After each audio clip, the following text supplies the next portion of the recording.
Bonjour Chérif Guémour. Bonjour. Bonjour tout le monde. Bonjour, vous êtes journaliste pour la revue SoFoot. Alors ça y est, la France tient sa revanche sur le Portugal 8 ans après la désillusion de l'Euro 2016.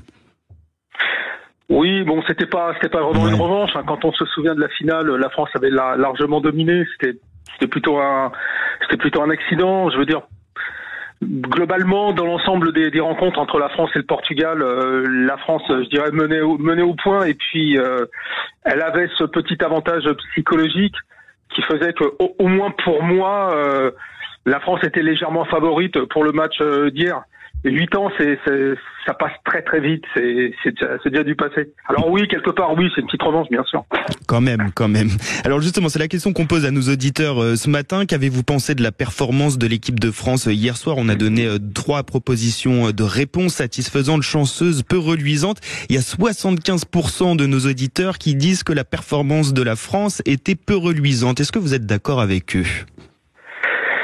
Oui, parce que l'équipe de France, surtout quand on a vu le match d'avant entre l'Allemagne et l'Espagne, c'est-à-dire 2 équipes qui se livrent, qui prennent des risques, qui marquent des buts. Bon, il n'y en a pas eu beaucoup, mais bon, le spectacle est plus affriolant. Mais c'est le style Deschamps. Il faut s'y faire. Il a toujours été comme ça. C'est-à-dire, il y a une prise minimale de risque. Et surtout à 7 euros, là, c'est vraiment encore plus décevant. Enfin, au niveau du spectacle, j'entends. C'est comme un boxeur. Qui, au lieu de frapper pour l'emporter le plus rapidement possible par KO, c'est plutôt un boxeur qui encaisse les coups, qui est patient, qui sait encaisser et puis qui porte les stockades et qui finit par gagner au point ou par KO tardif. Et c'est le style Deschamps. Voilà, on le voit, il marque très très peu de buts. C'est des contre son camp, c'est des buts. C'est assez frustrant quand même sur le plan offensif. C'est frustrant. Oui, alors pour plusieurs raisons. D'abord parce qu'on n'a pas de grand numéro 9 capable de la mettre au fond. C'est aussi le cas malheureusement de pas mal d'autres équipes. C'est pour ça que quelque part cet euro est un peu décevant. Et puis surtout, il faut pas oublier, les grandes équipes sont épuisées, fatiguées, rincées, cramées. Oui. C'est-à-dire, vous l'avez vu hier soir, chaque équipe a eu sa petite séquence de 5 minutes, à toi, à moi, à toi, à moi.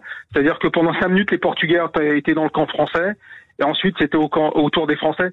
Tout simplement parce que aucune équipe, grosse équipe, et là je pense à la France en Portugal, parce que la plupart de ces équipes, des joueurs jouent dans les grands championnats, les grandes compétitions, et elles ne peuvent pas maintenir un temps fort qui va durer 10 minutes. Avec, comment on appelle, des vagues successives. L'équipe de France sait le faire. Mais ils ne peuvent pas.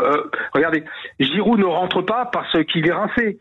Coman n'est toujours pas rentré parce qu'il est rincé. Regardez les frappes de N'Golo Kanté, ou alors même les frappes de Mbappé.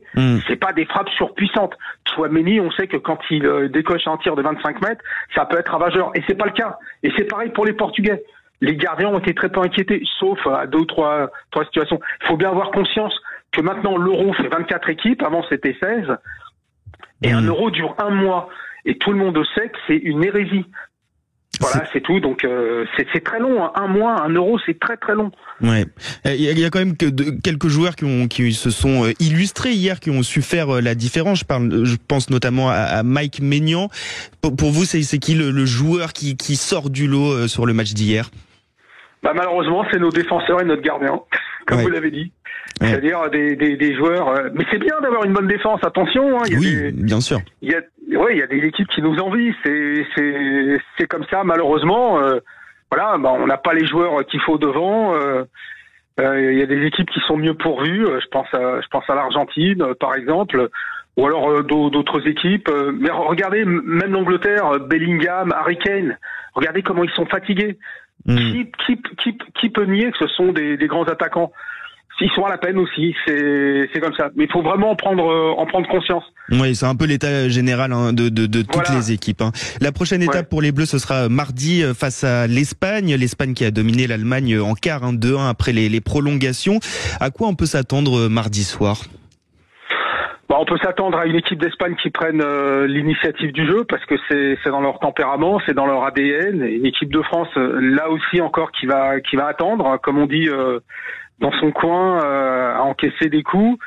Et voilà, peut-être que l'Espagne, je pense que cette équipe de France peut être en difficulté si elle est menée, si elle prend le premier but.